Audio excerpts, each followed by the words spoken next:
Hey guys, welcome back to Geek Stuff Network, and right now I'm a little angry.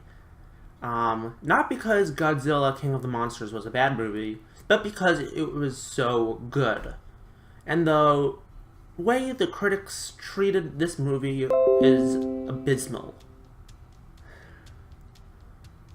They were completely off base, so I'm going to be going to the full review, but first I'm just going to do a rant on how off base the critics were. The critics called the movie out for, first off, there's complete hypocrisy on behalf of the critics. They called the movie out for focusing too much on the monsters and not enough on the human dynamic, which contradicts their criticism from Godzilla 2014, which said there wasn't enough monster action, which I agreed with. When you go into a monster movie, you're not looking for a rom-com. You're looking for monster fights, and you're looking for good action. We don't care who cheated on who, and that Molly's getting a new Porsche for her birthday. I don't know. I'm just making stuff off the top of my head. But no, we don't care about any of that. What we care about is seeing monster fights. And yeah, do we want to see how the humans interact with the monsters and deal with it?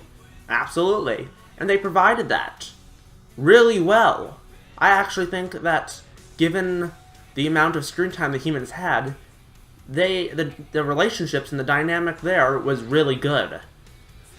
So the critics, I think that Rotten Tomatoes should erase their reviews, because the reviews are completely wrong.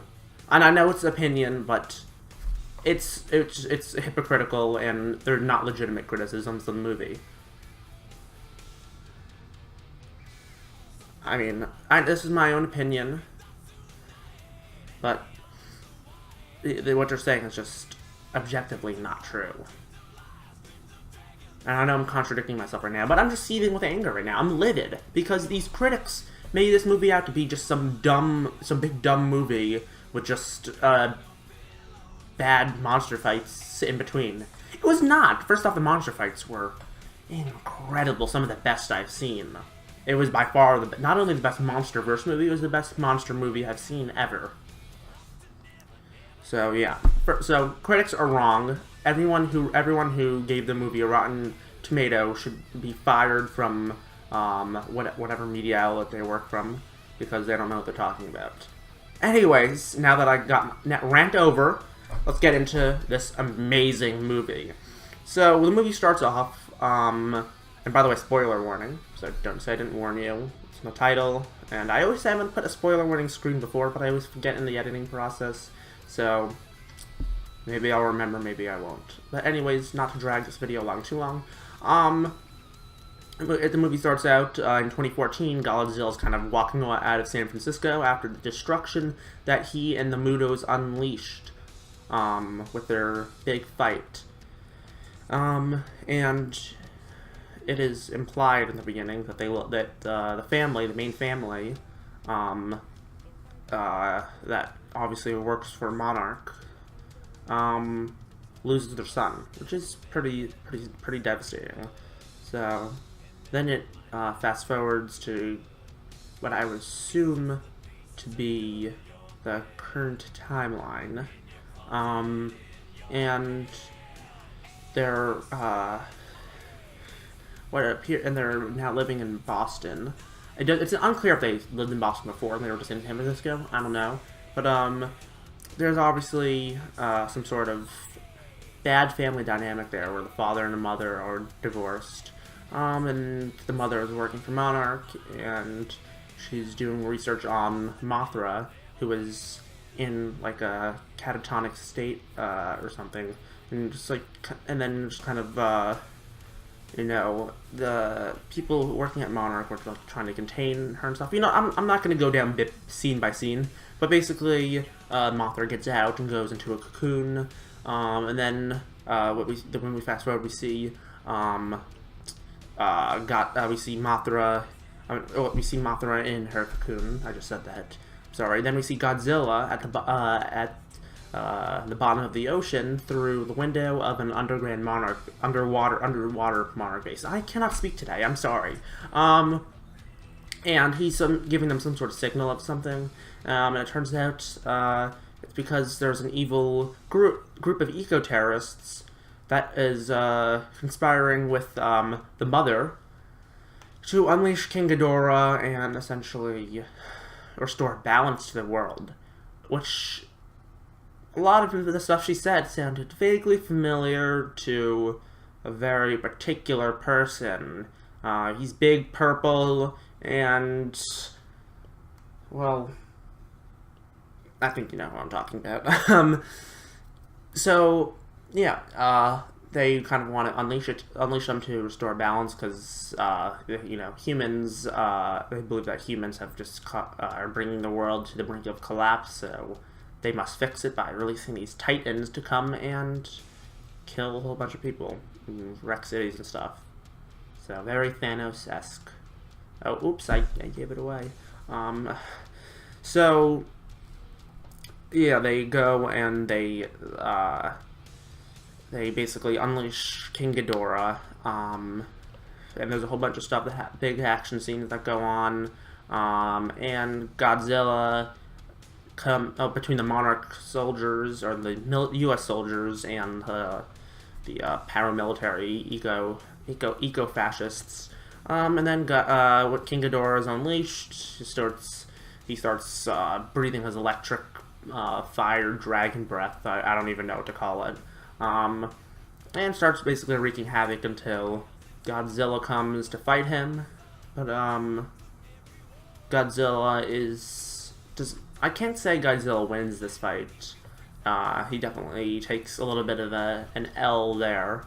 King Ghidorah flies away, and they go, and then the mother goes and starts releasing titans all around the planet. They release Rodan, another Muto, which I was kind of confused about. I was like, alright, wasn't that something that we kind of solved in the previous movie? But some big spider dude. I'm not familiar with the names, and I'm not gonna go look them up right now. Then there was like a big, looks like the combination between an ape and a woolly mammoth. And another guy that had like a mountain on his back, or like a forest on his back. I forgot. He was like another big kaiju dude. I'm surprised he didn't do wreak more havoc, since he seemed like he was Godzilla sized. So yeah, they're all awake, and they are all responding to King Ghidorah. King Ghidorah, yikes! King Ghidorah, who is basically like the apex alpha titan, and Godzilla is not too happy about that. So Rodan and King Ghidorah, they go to Mexico where Rodan is released, and they kind of guide with some sort of they're like setting out some sort of frequencies from some sort of device. I forgot what they called it, like the Orca or something. And they lure, or they bait Rodan into fighting King Ghidorah, which the fight there ends pretty quickly with King Ghidorah coming out victorious, but doesn't kill Rodan, just incapacitates him. Then when King Ghidorah is about to unleash his fury, Godzilla comes in again. It's a pretty good fight, but Godzilla is struggling a little bit. He struggles in all the battles against King Ghidorah. And then the military moronically fires an oxygen bomb and basically weakens Godzilla. And also Godzilla bites off one of King Ghidorah's heads, but it grows back, obviously. And I think that comes with that saying, and that's important for later on, because there's something that they do with that later on.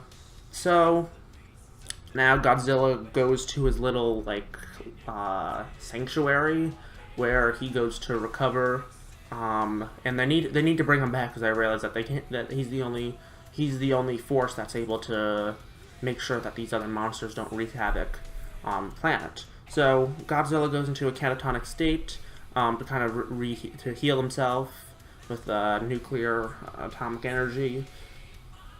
So to kind of expedite the process, and what they say is that it could take years for the whole process to complete. They have to go and they unleash a nuclear bomb in his little lair, which basically pumps him up with steroids of nuclear energy, which make him super OP. And then he goes to Boston to fight King Ghidorah. So he fights King Ghidorah, and he ends up winning in the end after, kind of getting his beat for a little bit. But yeah, he comes out victorious, and basically all the other kaiju monsters bow down to him because, he's Godzilla. He's the alpha. He killed the other alphas. So, even Rodan, he comes at the end. And by the way, Mothra comes from her cocoon and tries to fight King Ghidorah, but she gets, evaporated by one of King Ghidorah's blasts. And she also fights Rodan and stabs him, but he survives that. And at the end, even Rodan, he bows down and pledges his, loyalty or I don't know. He bows down to Godzilla. He's like, yep, man, you're the alpha here. I'm not gonna try to fight you. You're kind of OP. So yeah. They had the Fire Godzilla. That was insane. Oh my god! And I saw it in IMAX, so that was so awesome with the awesome loud surround sound and the big screen. Perfect. So yeah, and then they go through the credits. They tease Godzilla vs. King Kong. And by the way, they referenced Kong in the previous Godzilla movie a lot. They showed footage from Kong a little bit at slideshows and stuff. So the movies are very, very, very connected. It pretty much seals it right there. This movie was just giving you the message saying they're all connected. So in the credits, it teases Kong vs. Godzilla by showing hieroglyphics of Godzilla and King Kong fighting each other, similar to the end credit scenes of Kong Skull Island, where it showed Ghidorah and Godzilla. So yeah, I love this movie. It was so good, despite a few things that didn't make sense here and there, like the evil eco-fascists. They wanted to restore balance, and then they suddenly when they found out that King Ghidorah was going to destroy the whole world, they were like, oh, okay, well, the world belongs to them anyway. So I was like, alright. What I also didn't mention is that the mother, while her intentions seemed bad, she redeems herself by heroically crashing a car and getting blown up by Godzilla's atomic burst, or whatever you want to call it. So yeah, a lot of interesting stuff there. So overall, this movie was amazing. I recommend you see this in the biggest screen, 4DX, IMAX, RPX, Dolby, whatever it may be. See it in a good screen. Or if you just have a local movie theater that has nice big screens, you gotta see it in the biggest screen possible. So anyways, thank you guys so much for watching. I love this movie.